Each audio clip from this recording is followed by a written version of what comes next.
have my coffee. It's a mother staple, so I just have to finish that. I'm actually not going to start talking just yet. I want to start with a little short DVD or little clip. It's called Why MOPS. So, over to you. Every mom needs MOPS.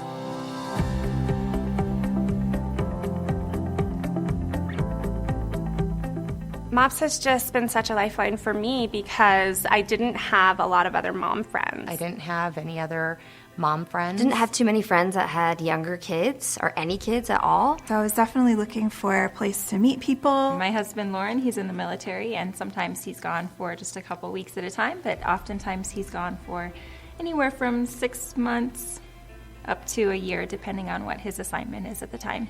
We had moved a bit when my son was young, so I had felt pretty isolated.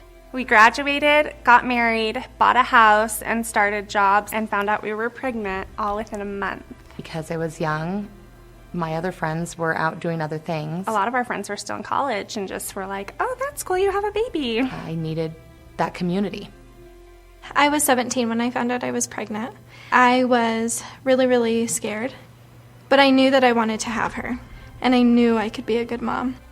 It's a very tender stage. And the minute you get pregnant, you say, I want to be the best mom ever. I need to do everything for my child. When I was pregnant, I remember getting so much attention at the grocery store. People would line up to carry my bags or to offer a word of congratulations. And when my son was actually born, I suddenly felt completely invisible. I was really lost because I never planned on being a single mom, especially that young. Being a military mom, you are a completely different breed of parent when it comes down to it, because you have to not only be the mother for your children and the comforter and the caretaker and the emotional support for your children, but you also have to fill the role of a father at times too. I heard about MOPS from one of my friends. I was worried to join because I was so young, but when she reassured me that there was a teen MOPS group and they're really great and they're all our age and they all have kids and it's safe and loving, do you want to try it? It sounded very interesting. I said, absolutely, sign me up. I went to my first MOPS meeting. I was not a believer. I did not attend church at that time, and I loved it. It was very welcoming. This is a group of women that just instantly cares about you and cares about your child, and they're there for you just because you walk in the door. My first teen MOPS meeting, I was really nervous to go. But I was really excited too. One of the girls talked about fears, like mom fears. What are your mom fears? And as everybody said their mom fears, I realized finally I wasn't crazy and I wasn't alone. Once I came, I just finally had someone who got it. I love that if there's something on our mind, we can bring it up and it's a really comfortable place and, hey, I have a question about this, I'm really struggling with this. The one place I could go and someone could say, how are you? And I could say, well, I'm barely surviving and I keep crying and I don't know why. And instead of giving me deer in the headlights, people would say, I get it, I was there last week, I'm there right now, do you need a hug, what do you need? And then we just carry on like normal. There isn't a day I don't look forward to going to my MOPS meeting. To surround yourself with other moms going through similar times in their lives, and you get to drink a cup of coffee and eat food and have community. My family is about 12 hours away. Same with hers, about 12 hours as well. So really there's no local family that we have in the area.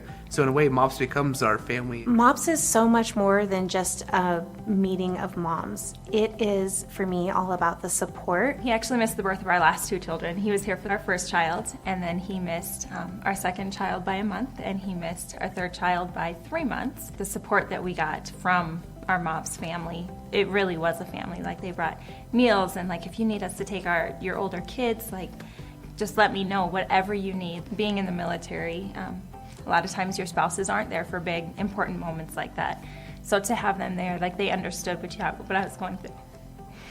I think what's unique about MOPS is that the heart of it is ministry. I felt like I could be very authentic, probably for the first time in a really long time, and not be judged for it. I could admit that there were highs and lows. I didn't just have to put on a happy face and pretend that everything was great. I feel a lot of judgment as a teen mom, surprisingly a lot in the grocery store. people will automatically look at me, and then they'll look at her, and then they'll look at my finger to see if I'm married. And it's pretty obvious that I'm young. And I've had a lot of people say rude comments to me, just openly. And it's nice to go to Teen MOPS and to be able to tell the other girls your experiences, and they can relate. And they can say, yeah, I had somebody do that to me too, but we're better than that. People welcoming you and accepting you where you are is huge. You meet these great women and you think, gosh, she just has something that I don't. What is that? What does she have? And I want that. And that thing is Jesus. We can learn about grace and mercy from God, and that we are forgiven. Some of my dearest friends have shared their testimonies and gone through things I pray I never have to go through. And to hear them talk about these difficult things in their life and then circle back around and have this joy and peace in their life through Christ was very intriguing to me, and I wanted to know more about that. One of my closest friends started MOPS because she was actually looking for a faith. Ultimately, what MOPS offers and what I was so blessed to experience is a relationship with Jesus Christ. She decided to start MOPS and she became a Christian, and she's a member at our church and she's really involved. She was a coordinator of our group. And she's just an awesome story of coming to faith, really. I mean, it's life-changing, and I'm proof of that. When you invest in moms, you're investing in whole families and our community around us. You're actually changing a little corner of the world. This group has helped me out more than anybody knows. Not just for me, but for my daughter as well. They have not only supported me emotionally, but physically. They've supported her. If I ever need clothes for her, if I ever need help with her, they're there. And I just want to say thank you. Truly, thank you.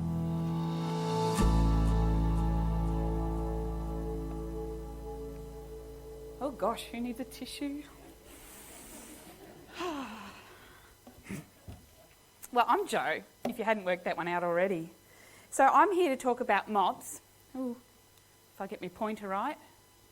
Should that just all work? Do I have to point it at you? It is on? Yes. Back. Sorry. Technologically challenged. MOPS Australia, that's what I'm here to talk about, and MOPS here in Morwell. But I know you don't want to sit here and listen to MOPS for half an hour and go, well, I'm not a mum, or I'm a mum but I have older kids, or I'm a bloke, or I'm a single bloke, you know, like that's not relevant to me. So I want to give you an insight into what is this part of our church, but also a little bit about, sorry Ben, I have to sit through a MOPS talk. Also, I want you to grasp a little bit about the themes and the topics that we talk about at MOPS, because really, yes, we aim them on a Monday morning, we aim them at mums, but they are life topics, they are parenting topics, they are just relational topics, spiritual topics that actually go broader than just the mums who have children from pregnancy to 6 years old. So first I want to talk a little bit about the history of MOPS. So MOPS started back in I don't know where to stand, I'm blocking everybody, 1973 in Colorado, America. So it was just a group of mums who lived in a similar area who said, oh, well, let's get together, have a cuppa, just talk openly and honestly, and then that started the first MOPS group back in the 70s. So back in 1990 was the first Australian MOPS group, and it was in Melbourne. 2000, MOPS International continued to expand in over 2,500 groups in countries such as Australia, Canada, Central America, Finland, Germany, Italy, Japan, Korea, New Zealand. New Zealand actually started before us. The Pacific Rim, like Papua New Guinea, there's a group over in Papua New Guinea, Spain and South Africa. So it's not just a Morwell thing. It's not just an Australia thing, but it's a totally international thing. So in 2002, Australia chartered their 100th MOPS group, and by that stage it was in every state and territory of Australia, and in 2008 we had the 200th group start. So local history, 2009 MOPS Morwell was chartered. So back when I was a teenager, I remember my mum taking me to some women's conference. I don't even remember exactly where it was. I think it might have been Heatherton. And there was this MOPS stand, and Mum's telling me all about it. And I'm like, I'm a teenager. It's not relevant to me. So Mum actually had the vision for MOPS a long time before it came about. But she's the one who actually contacted Joan Gordon, who was from Heatherton at the time, and she was the lady who coordinated all of MOPS in Australia at the time. So since 2009, we've had over 40 mums. Last time I actually counted, there were 41, but we've had a few more mums come this year.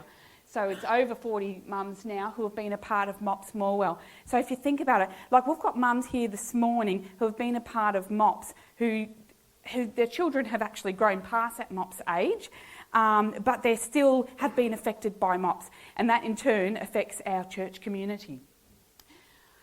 So we currently have 21 mums on the books. We average about 10 to 12 mums per meeting, and that, with those 21 mums, is 20 children. So, there's a lot of kids. So, also, some other exciting news. Back at the beginning of last year, Sale Kingsway MOPS started. So Belinda, who's my sister-in-law, who was one of the... who used to come all the way from Sale to Morwell MOPS every fortnight, Mum encouraged her to actually speak to her pastor in Sale and start a group there. They're going very strong. Each meeting, they have new mums come.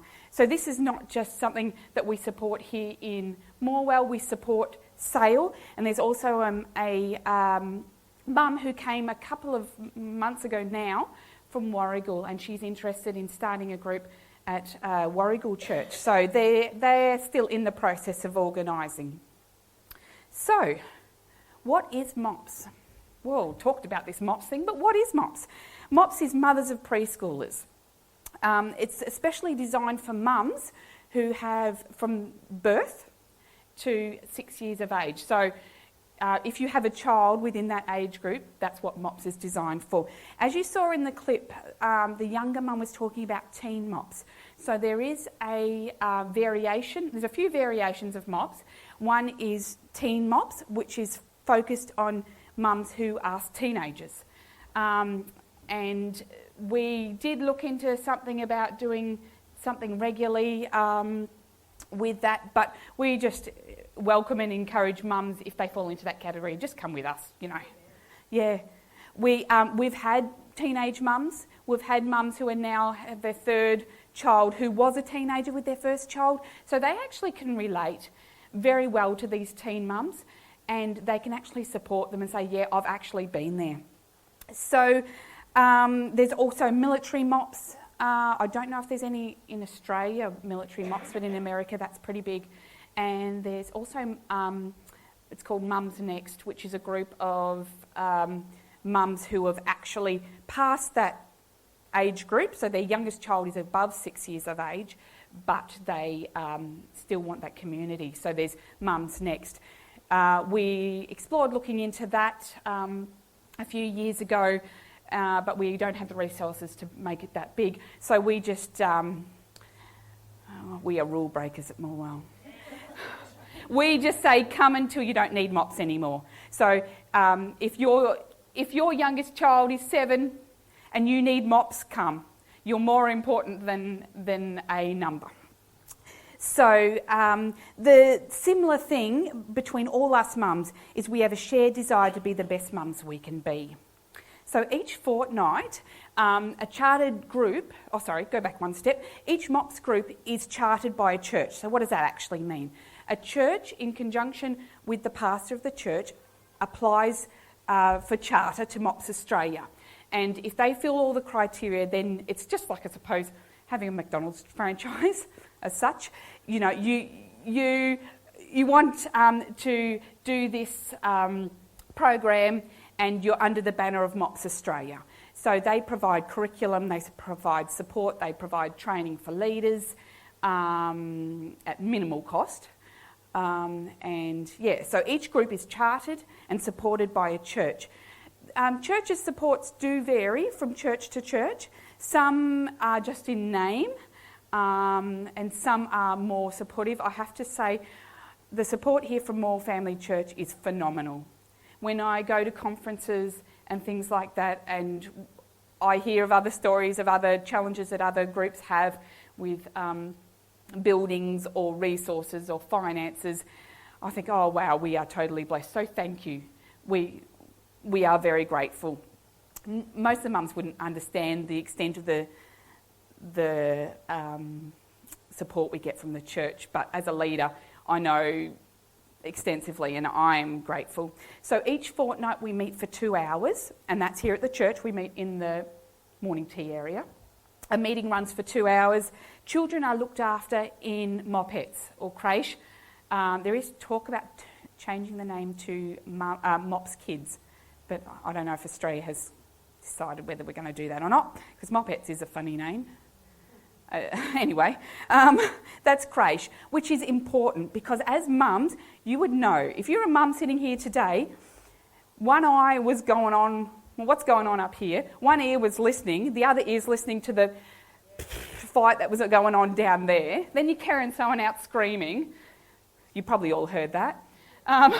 You're in two places all the time. That's a parent thing, that's not just a mum thing. But at MOPS, we have a wonderful creche that is run, or MOPS, which is run by volunteers, and our children get looked after. So we get to have adult conversation.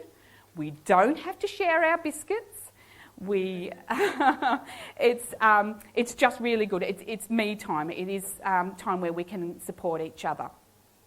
So we have morning tea. We have a topic that's presented. These are usually here at Moore presented by one of our mentors, and I'll talk a little bit more about that later.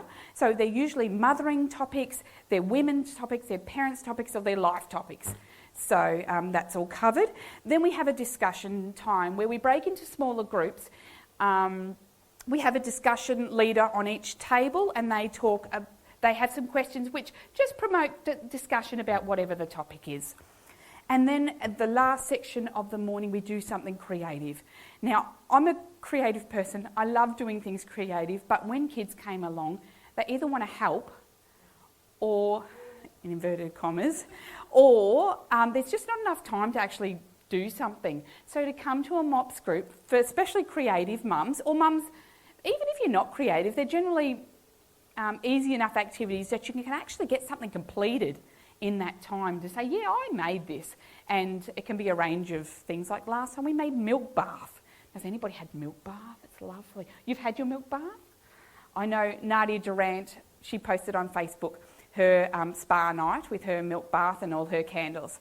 It's really good. So that's a creative aspect. So what is the purpose of MOPS, or what is the aim?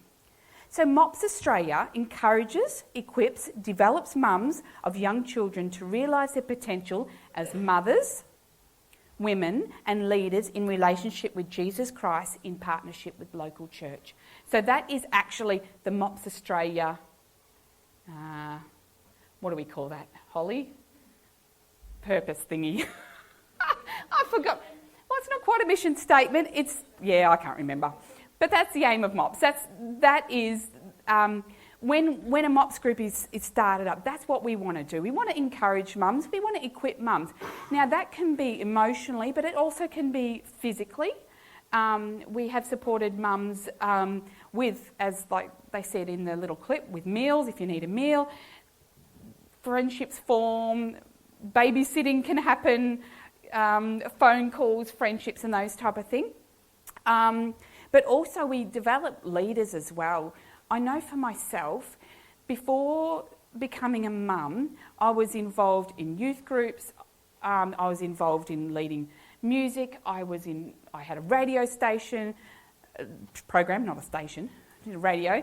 I did all these things, and then I became a mum. I I was working by then as well. But I used to be the shift manager type thing for the ward at one of the wards out at the hospital. So looking after 30 patients plus staff, all these leadership things, and then you become a mum and it's like, so who am I now? I remember saying to my mum, it's like, am I still a nurse? I haven't worked for nearly 2 years. Can I still say I'm a nurse? Who am I now? But in MOPS, it actually has leadership potential as well for those mums who are interested. But also, we have to realise, as mums, we're leaders in our own family. So these mums need to be encouraged also for being very focused and, not so much focused, but being intentional in their mothering. And that's a good leadership thing. MOPS Morwell. These are some of our things. When a mum walks through that door, I want her to feel loved and I want her to feel welcomed.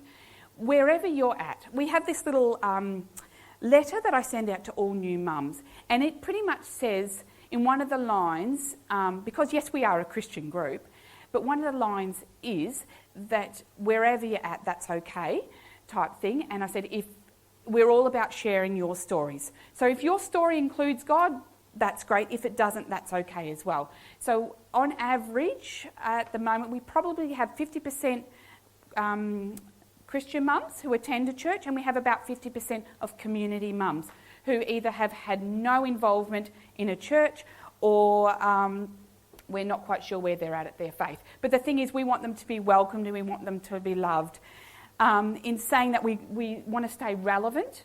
So our topics that we discuss, we want them to be relevant for mums, because there's no use talking about something that, no one's going to be interested in.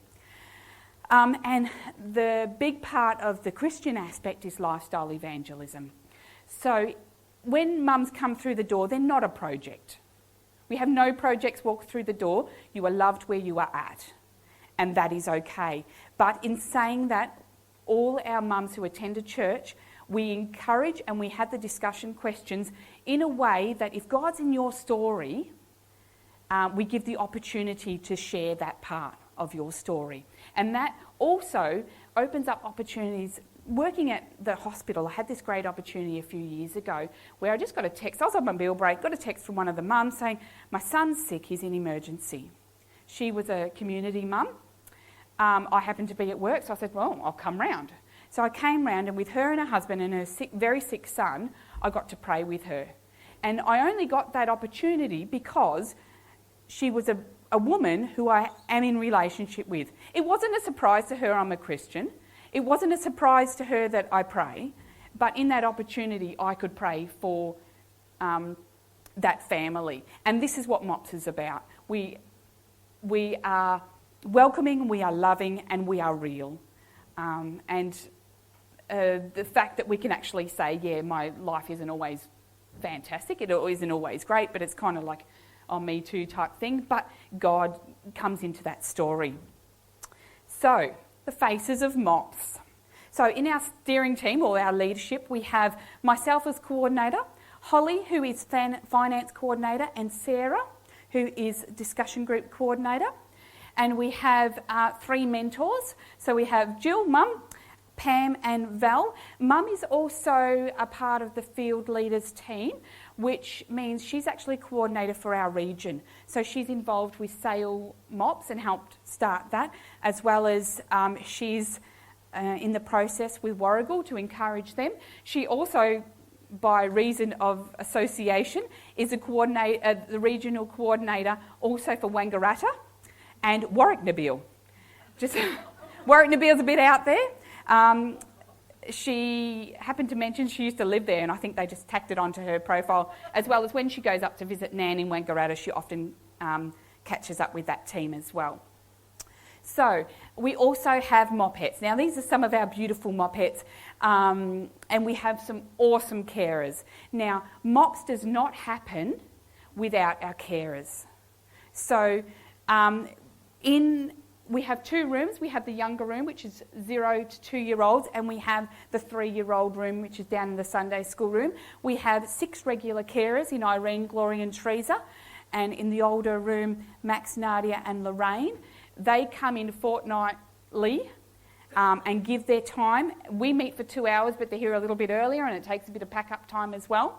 And we also have a couple of emergency carers who also come if someone's sick or away or, travelling in Africa, all that type of stuff. Oh, by the way, they're alive, they're safe, they're well, they're having fun. That's Max and Jill if you're in Africa. Uganda at the moment. So there are some of our kids. They have a ball. We usually hear halfway through the meeting, we hear the blocks in the older room crashing, bells and singing and stuff. They have a ball. The kids love the carers. We had one certain little boy who wouldn't come unless Irene was here. We had another little girl who always had to bring morning tea for Max, and so many call him Uncle Max. It's it's good. So we also have a theme each year for MOPS. So and we have a theme verse. So this is the verse this year. This is what the Lord says. He who made the earth, the Lord who formed it and established it. Call to me and I will answer you and tell you great and unsearchable things. Things you do not know. And that's in Jeremiah 33, 2-3. Now MOPS isn't a Bible study. But, as I said, it's lifestyle evangelism. So this theme verse we can use as we wish during a MOPS morning, depending on where your mums are at and those type of things. We use it or not use it, depending on the mums. Our theme topic this year is starry-eyed. Now, in researching starry-eyed, it kind of means in Australia, it's American curriculum, which doesn't always translate well to Australian. In America, starry-eyed is kind of like naive, kind of, a bit aloof. But in Australia, we're taking more like a childlike wonder, starry-eyed. So I just want to share a little bit about the things I've learnt from the theme this year. And I'm looking at the clock, it's 10 to 12, so if you want lunch, I better hurry up. So great and unsearchable things. This is an amazing thing. When we ask God, when we call on Him, He can show us great and unsearchable things. This beautiful photo is what inspired my painting, if you have a look out the back. Each year for the theme we have a painting. If you haven't worked it out, on opposite the communion table on the other side of the wall, we have some artwork, which is usually theme related for MOPS. My other favourite verse is James 1:5. If you need wisdom, ask our generous God and He will give it to you. He will not rebuke you for asking.